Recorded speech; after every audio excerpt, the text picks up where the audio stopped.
Halo Sin,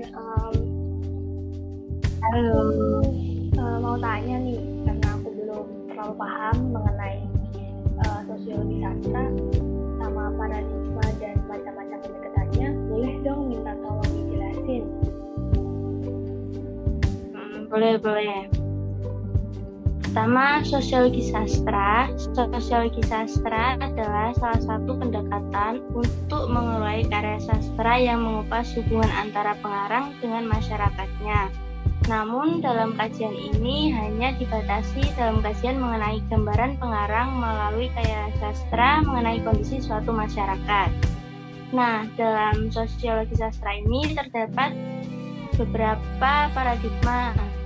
Yang pertama, paradigma definisi sosial mengacu pada karya Max Weber yang mengarahkan pada perhatian pada cara individu dalam mendefinisikan situasi sosial. Pokok persoalan sosiologi bukan pada fakta sosial yang objektif, akan tetapi cara subjektif individu menghayati fakta-fakta sosial tersebut. Yang kedua, paradigma fakta sosial mengacu pada karya Emil Durkheim yang pokok persoalannya ditentukan dari fakta sosial berupa struktur dan lembaga-lembaga sosial.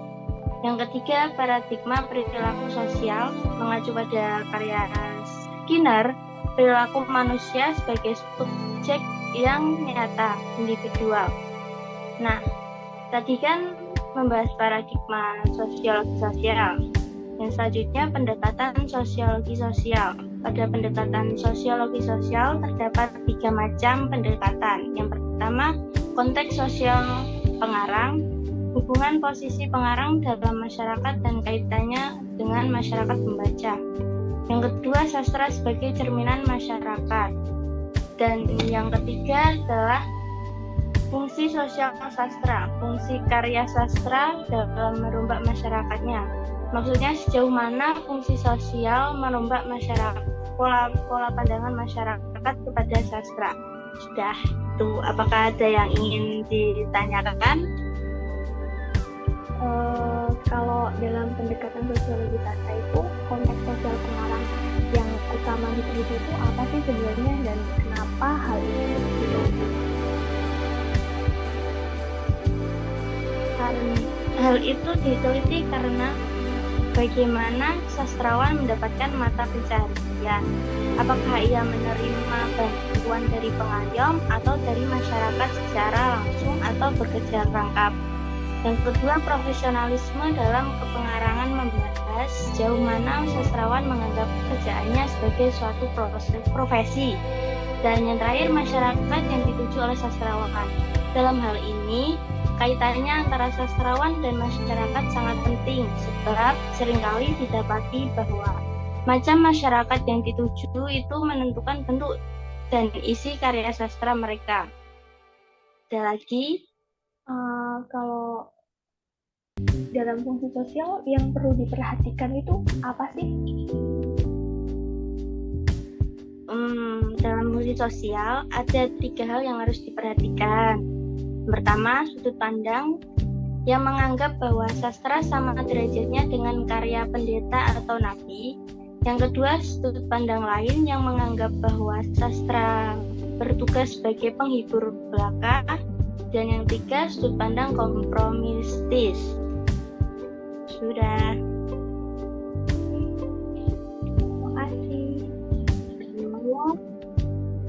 Lalu apa sih sejarah sosiologi sastra itu? Saya kurang paham nih.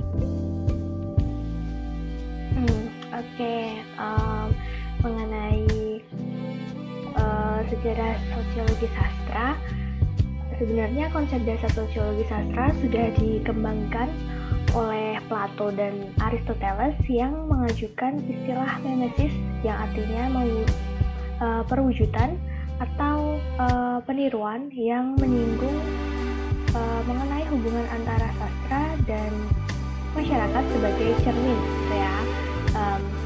Teori mengenai mimesis ini kemudian mempengaruhi teori-teori mengenai seni dan sastra di Eropa. Itu Levin tahun 1973 mengungkapkan bahwa konsep mimesis ini mulai dihidupkan kembali pada zaman humanisme, Renaissance, dan nasionalisme romantik. Pada humanisme Renaissance sudah berupaya mengabdikan pendekatan prinsipal antara sastra modern dan sastra kuno dengan menggariskan paham bahwa masing-masing kesusastraan itu merupakan ciptaan unik yang memiliki pembayangan historis pada zamannya.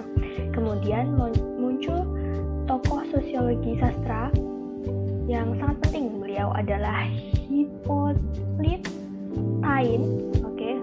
Maafin kalau aku nyebutinnya salah ya. Tahun 1766. Beliau ini sejarawan, kritikus naturalis Prancis yang sering dipandang sebagai peletak dasar bagi sosiologi sastra modern.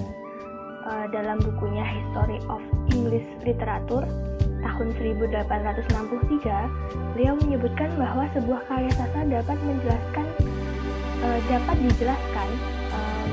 menurut 3 faktor. Yang pertama adalah faktor las, yang kedua momen, yang ketiga lingkungan.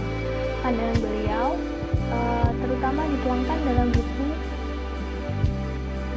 berjudul Sejarah Kesusastraan Inggris yang dibaca oleh kontemporer asal tulis bernama Amiel, yang dianggap membuka cakrawala pemahaman baru yang berbeda dan anatomis kaku yang berkembang pada waktu itu.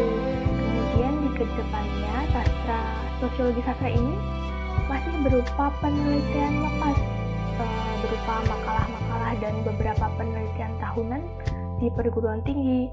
Namun hasilnya sebagian besar masih terfokus pada novel-novel realis. Biasanya yang paling menarik studi sosiologis. Penelitian sastra ini terkait dengan pembaca masih jarang sekali dilakukan. Terlebih fokus produksi sastra, latar belakang pengarang itu belum begitu menarik para peneliti gitu.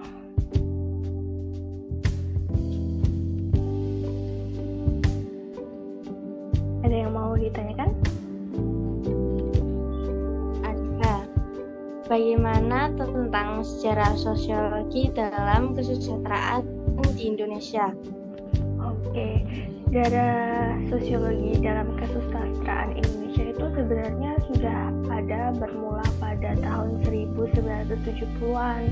Buku pertama yang membahas tentang sosiologi sastra ditulis oleh Bapak Sapadi Djoko Damono berjudul Sosiologi Sastra, sebuah pengantar ringkas tahun 1978. Kemudian ada buku pengantar sosiologi sastra dari strukturalisme genetik sampai postmodernisme tahun 1994 karya Faruk. Yang terakhir disusul oleh buku karya Ratna tahun 2003 berjudul Paradigma Sosiologi. Gitu.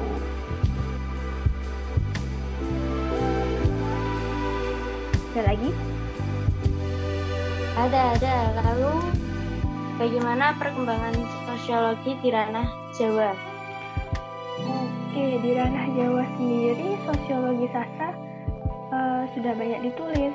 Hutomo tahun 1977 dengan gigih sudah membuat karya sosiologi sastra Jawa. Sosiologi yang terkait dengan organisasi pengarang wanita, sastra Tiongkok Jawa, kritik sosial puisi, bengkel kepenulisan sastra, dan lain sebagainya.